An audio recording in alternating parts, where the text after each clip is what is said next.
एक बार की बात है, एक व्यक्ति रास्ते से जा रहा था कि तभी उसने देखा कि एक हाथी जो कि काफ़ी विशाल था, एक पतली सी रस्सी और एक छोटे से खूंटे से बंधा हुआ था। वो हाथी चाहता तो उस रस्सी को बड़े आराम से तोड़ सकता था, लेकिन वो फिर भी उससे बंधा हुआ था। ये बात उस व्यक्ति को अजीब लगी। वो वहाँ से चलकर उसके मालिक के पास गया और उसने पूछा कि भला ये विशाल हाथी तुमने इस छोटी सी रस्सी से क्यों बांध रखा है? अगर ये चाहेगा तो उसे एक पल में ही तोड़ देगा, लेकिन ये इसे क्यों नहीं तोड़ रहा है?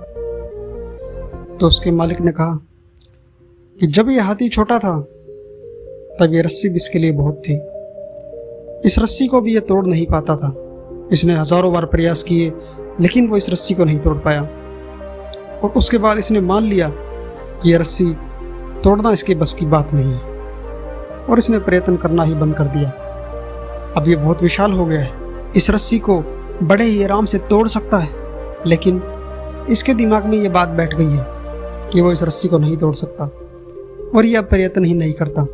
इसलिए हम इसे छोटी सी रस्सी से बांध कर रखते हैं, लेकिन फिर भी ये प्रयास नहीं करता इसे तोड़ने की।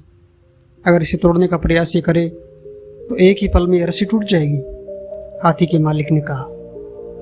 तो इसी तरह दोस्तों, हम भी जीवन में प्रयत्न नहीं करते। एक बार अगर कोई चीज़ हमें मुश्किल लग जाती है तो हम हार मान लेते हैं और मन में यह बात मान लेते हैं कि ये काम हम कर ही नहीं सकते, और दोबारा उसे करने का प्रयत्न ही नहीं करते। हम ये नहीं सोचते कि एक काम को अगर हम बार बार करने का प्रयत्न करेंगे तभी तो उसमें कुशल बनेंगे, तभी तो हमें कामयाबी मिलेगी। क्योंकि एक बार में तो कुछ भी करना असंभव होता है, बार बार प्रयत्न करने से ही कामयाबी पाई जा सकती है। हमें हाथी की तरह अपने मन में अपनी असफलता को नहीं ठानना है, बल्कि प्रयत्न करते रहना है। एक बार एक कौवा था जो अपनी जिंदगी से सुखी और संतुष्ट था। एक बार वह तालाब पर पानी पीने रुका तो उसने सफ़ेद रंग के पक्षी हंस को देखा। उसने सोचा, मैं बहुत काला हूँ और हंस इतना सुंदर है, इसलिए शायद हंस इस दुनिया का सबसे खुश पक्षी होगा। कौवा हंस के पास गया और बोला, तुम दुनिया के सबसे खुश प्राणी हो। हंस बोला, मैं भी यही सोचा करता था कि मैं दुनिया का सबसे खुश पक्षी हूँ, जब तक कि मैंने तोते को न देखा था। तोते को देखने के बाद मुझे लगता है कि तोता ही दुनिया का सबसे खुश पक्षी है, क्योंकि तोते के दो खूबसूरत रंग होते हैं, इसलिए वही दुनिया का सबसे खुश पक्षी होना चाहिए।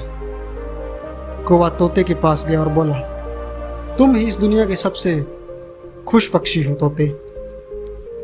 तोते ने कहा, मैं पहले बहुत खुश था और सोचा करता था कि मैं दुनिया का सबसे खूबसूरत पक्षी हूँ, लेकिन जब से मैंने मोर को देखा है मुझे लगता है कि वो ही दुनिया का सबसे खुश पक्षी है, क्योंकि उसके कई तरह के रंग हैं और वह मुझसे भी खूबसूरत है।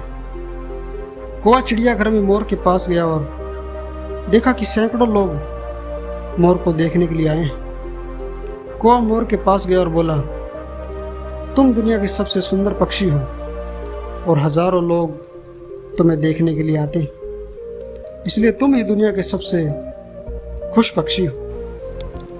मोर ने कहा, मैं हमेशा सोचता था कि मैं दुनिया का सबसे खूबसूरत और खुश पक्षी हूँ, लेकिन मेरी खूबसूरती के कारण मुझे यहाँ पिंजरे में कैद कर लिया गया है। मैं खुश नहीं हूँ और अब ये चाहता हूँ कि काश मैं भी कौवा होता तो आज आसमान में आज़ाद उड़ता। चिड़ियाघर में आने के बाद मुझे यही लगता है कि कौवा ही सबसे खुश पक्षी होता है।